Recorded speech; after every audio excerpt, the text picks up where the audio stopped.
Yo, what's going on, people? How y'all doing? Kunal here. It's late night here, but figure I'd give you kind of a quick video on how to pick the right earnings gappers. We had a pretty good day in the chat room. Nothing too epic. I made 2,200 bucks. I left a lot of money on the table by selling a little bit too early, but the one thing that I do really good is I pick the right earning stocks every day. So like today, out of all the gappers, I picked the two right ones, MIC and W. And so one of the things that I do every single morning is, I run a scan on trade ideas for, stocks that are gapping up due to earnings, right? That's one of my many bread and butters. I have 18 patterns that I teach in our trading boot camp.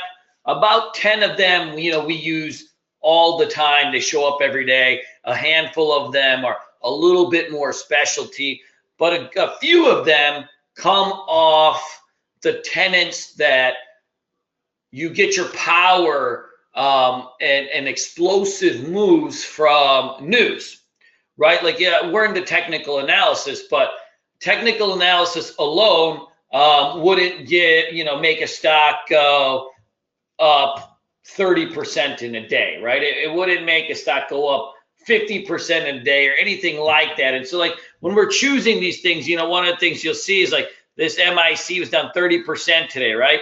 This W was down 15% today.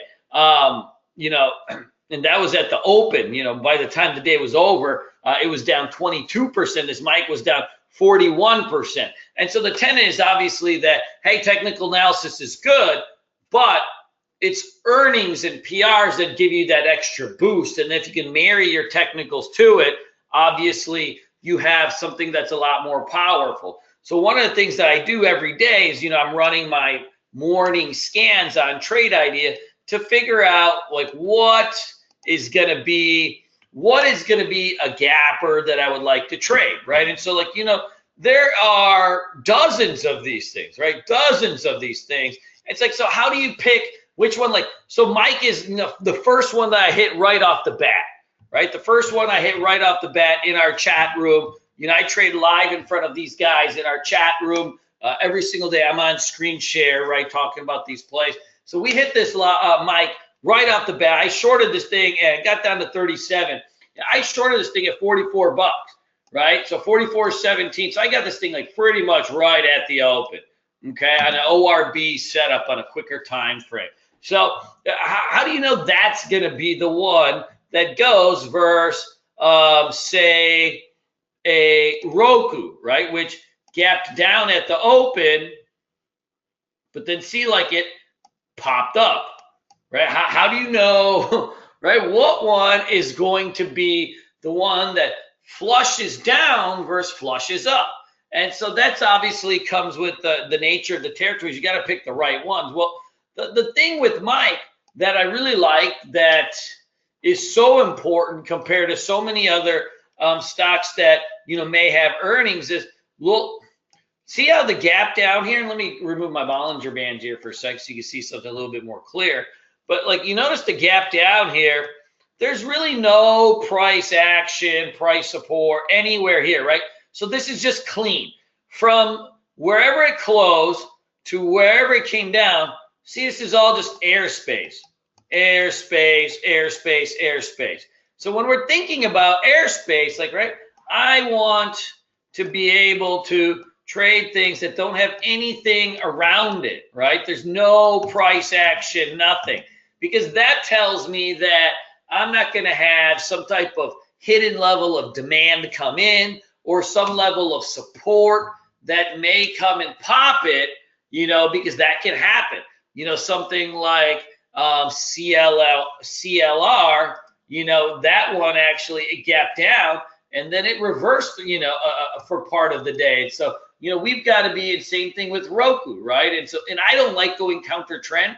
It's not my particular cup of tea. So I always want to pick the right gappers up or down. And I do it very systematically. But the main thing is, of course, like I've got to have that hot, clean chart on my daily to do it. Otherwise, what's going to happen is you'll get a scenario like, what was the other day or a couple weeks ago, like PayPal, for example, right? PayPal, for example, the day its earnings came out, it tapped right into its kind of 50 SMA. And then as soon as the earnings came out, like, yeah, the next few days it went down, but the day of the earnings it came out, it squeezed higher. And so like there was no trade necessarily intraday. It just wasn't clean enough. Like the Roku was, to me, like this thing gapped down, but like you could see like it kind of gapped down into support. You see that? So like I can't short that. I've got multiple levels of support. I got my Bollinger Band. I got this, 200. I got this price support. And so that ends up just being a spot that, could get bought. It doesn't mean it's going to get bought up, but it means it could get bought up intraday.